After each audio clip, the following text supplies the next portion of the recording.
Assalamu alaikum, I hope you're all doing well. This video is going to be my conversion story. So my conversion to Islam. People always ask me how I found Islam and how I converted.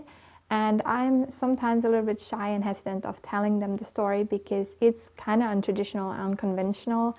It's not like you said a shahada and you just, bam, you were a Muslim and you never look back. But my story is a little bit different. So I like to call it my journey with Islam rather than my journey to Islam, but you're going to see why inshallah in a minute. This is going to be in 3 parts, which is going to be my conversion, my hijab story and my niqab story inshallah, but they're all related, so I recommend you watch them all in order inshallah. So without further ado, let's just get started. I was born and raised in a rather non-practicing Lutheran Christian family. Lutheran Christianity is the main church or main religion in Finland. So I just happened to be Lutheran Christian. But like I said, we were never practicing.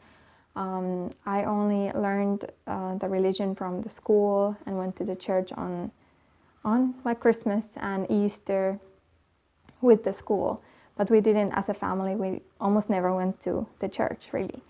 My mom, who raised us by herself, my parents divorced when I was around 5 or 6, and my mom raised us, me and my brother, and she always believed in God. She used to talk about God a little bit. She believed that there was one God, and there was no mediation between God and us. So she didn't talk about, like, it's traditional kinda to talk about that there's a Jesus between us and God, and we pray to Jesus and we ask from Jesus a little bit, but we didn't have that. And to me, Jesus was just a prophet and a person back in the day, and God was the one who was giving us everything and who was looking over us. But anyway, my knowledge with God, about God, was like that there was only one God, and that was always instilled in me a little bit. We were not practicing, but sometimes I could see or hear my mom pray when it was a tough time or something. She would pray to God. And sometimes when I was young, I used to pray God to give me like a bicycle or something. I'm gonna pray my rest of my life if you're gonna give me a bicycle. We were a very poor family, so I would ask God to give me these things. But God was not actively in my life. He was just like in conversation, coming and going in our conversation throughout my life. So, but that was the basis of my belief. When I came to the age of around 13 or 14, me and my mom, we started wanting and longing for something spiritual maybe in our lives. She may be more than me at the time. I was more like, I felt that I wanted to belong to some group or have a more spiritual life in some way. But I wasn't actively looking. My mom was doing all the research, but I was kind of like living there organically with her. And for us, we were looking for something more spiritual because from Lutheran, we just didn't find it. It just didn't feel for us something happy. And that's like our personal experiences. This is nothing against Lutheran church or anything like that, but that was just how we felt. That it felt very melancholic for us, or the feel in the church felt very melancholic, and we just didn't connect with the religion itself. We looked around and we found the Eastern Orthodox Church, which is another church in Finland, and it was more happy. It was happier, and it felt like sunnier and that happier joy. Like the Easter was happier event and stuff. And we kind of looked into that, but then there was the issue with icons. Like you have, I don't know what they're called in English, but you have like icons and the pictures of Mary and pictures of the baby Jesus there and stuff, and these things. But then there was that issue, and then there was the Trinity, and we still didn't believe in Trinity. It didn't make sense for us. We didn't find the logic behind that. So it was still there, like there was too much concentration on people rather than Allah, rather than God, really. So that was why it didn't really catch up with us. I was around 12 years old when 9/11 happened.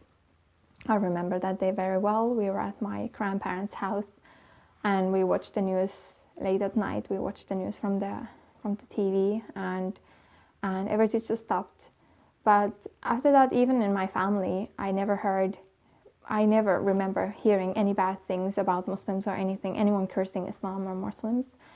And after that, there was just a lot of confusing programs in the TV. You could see documentaries and news and whatever other programs about any terrorists and how they tried to connect these attacks to Islam and Muslims, and they were blaming Islam for it, and they were saying they're terrorists and they're bad for women and all these kinds of weird stuff.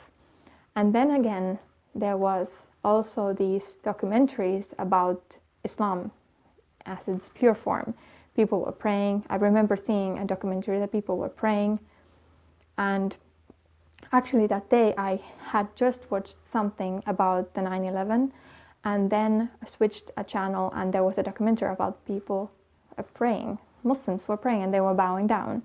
And I remember feeling that it was very contradicting and very strange that how could a person who is so serene in their prayer, how could a religion which encourages this type of piety and this type of humbleness be associated with something so horrible and something so violent? So it just seemed weird for me at the age of 14. It just seemed like didn't add up. There's one of the other story is not correct. But then it just I didn't stop to think about it that much, but I was just going on with my life and just living my life normally. I lived in a small town, or we lived in a small town outside of Helsinki at that time. And in our city or in our town, we didn't have any Muslims there, or at least I never encountered Muslims. I never had talked with Muslims before. I've never really even seen a Muslim before. The only time I remember seeing a Muslim was when I was about 10 years old, and we were walking through our town and we saw this Muslim lady with a hijab on, and she was pushing a stroller. And my mom commented on her, and she said that oh, poor thing, she felt sorry for the lady. She felt sorry for the lady for basically what she was instilling, that poor lady, that she has to wear that thing and that she has to live in such a suppressive culture or religion. And we didn't know any better back then. We didn't have any idea what her life was, but we just made this judgment based on our preconceived ideas about it. But that was the only time I remember of actually seeing a Muslim, and I felt bad for her. I didn't hate her or anything like that, but I felt bad for her for no reason actually. And how wrong was I when I later found out about Islam, really. Fast forward to when I was 15, I remember watching something again. There was a program about 9/11 again in the TV, and I was watching it. And then I was saying to my mom, and I was kind of rebellious at the time. I was like the different teenager. I was standing out from the crowd already. I didn't want to be the conventional way anyways, and I was a little bit rebellious towards the society anyway. So I just made this comment, like half jokingly, to my mom: what if we convert to Islam? Haha, what if we convert to Islam? What if we become Muslims suddenly? And she surprised me by being completely serious, looking at me with a completely serious face and saying, I've been actually thinking about that. And I was like, seriously? What are you saying? Seriously? For reals? What's going on? What's going on in here?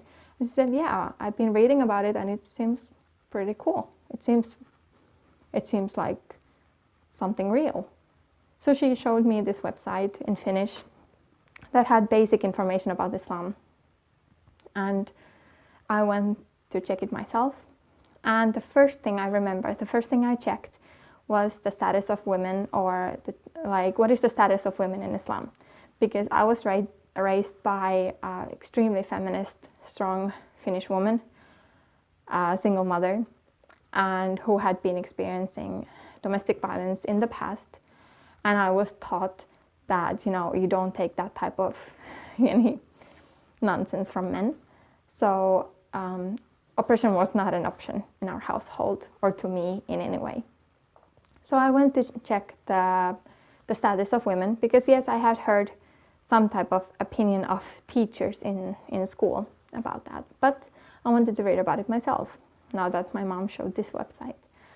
So I went and read about it, and I found out that everything that I knew or thought I knew about Islam and Muslims was not real, was fabricated. That woman is really appreciated in Islam, especially mothers are extremely appreciated in Islam, and they are to be treated well and with respect.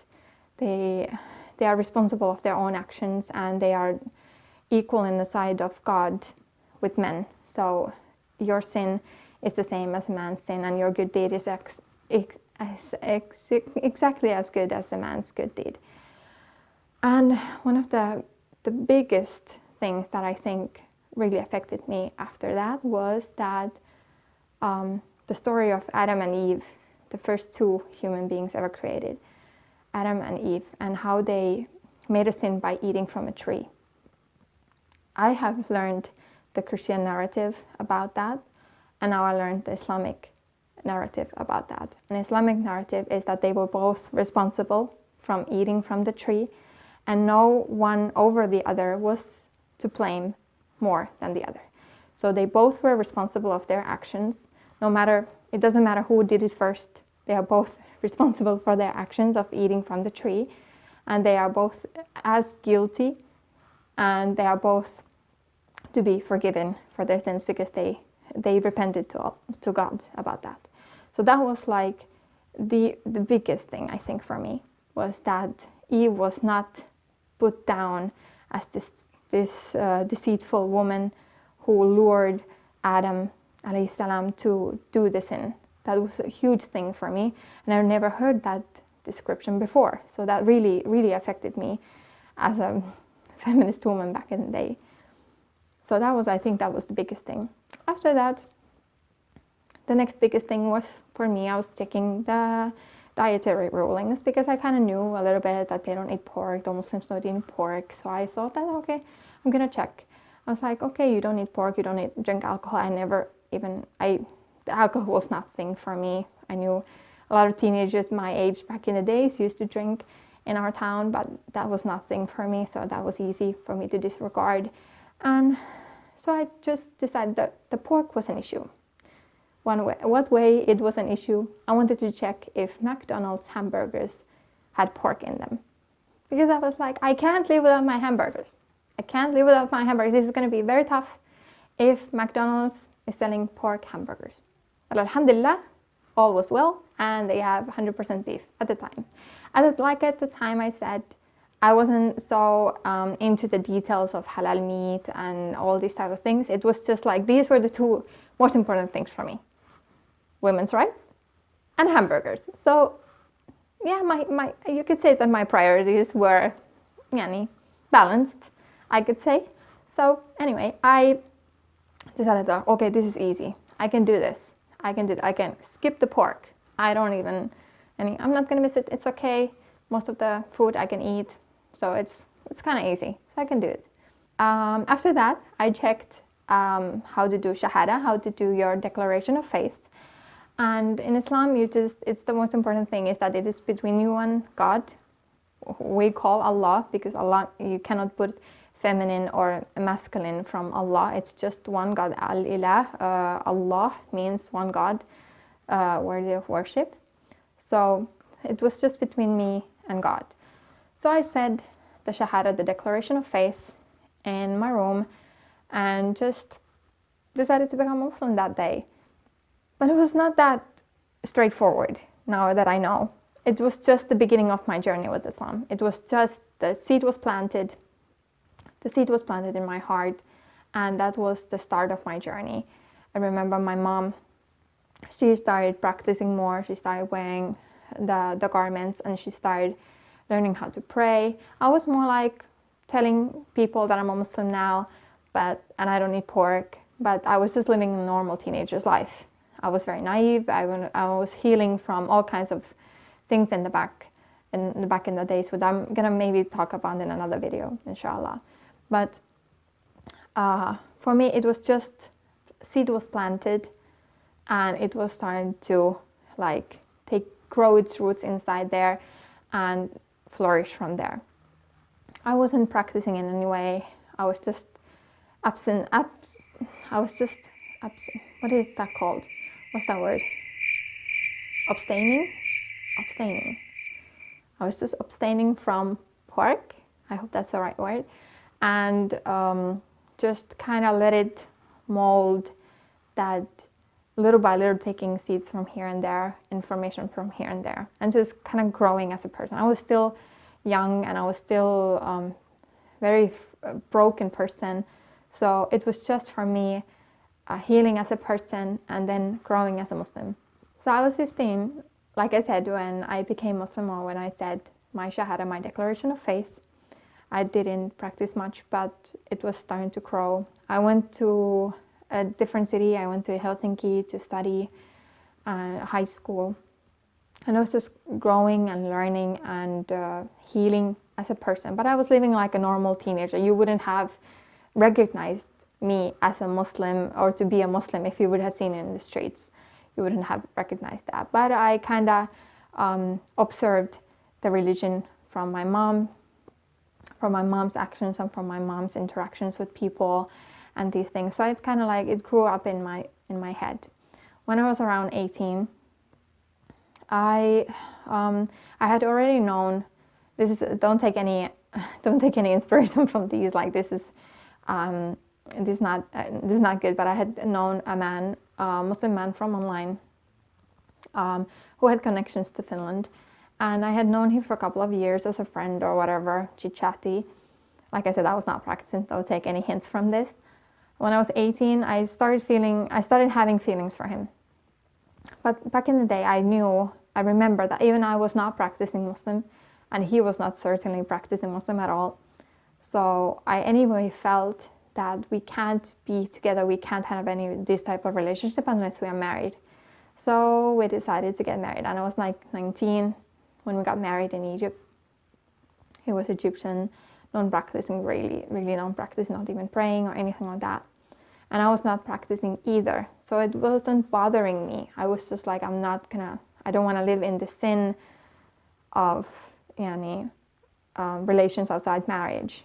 But that was so we got married.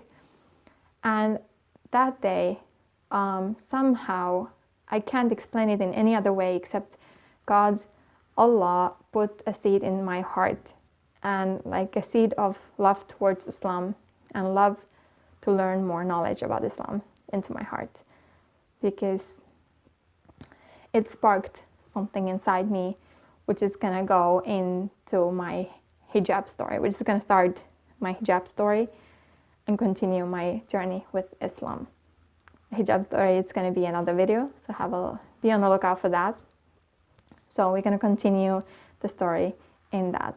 But I hope this kind of gives you the base and the background information about how I became Muslim, how I get to know Islam, and how was my journey. The first couple of steps with Islam was not so great, but inshallah it's going to get better. So be on the lookout for that. Next video is going to be the hijab story, which is going to continue from this. So I'll see you in my next video, inshallah. Assalamu alaikum.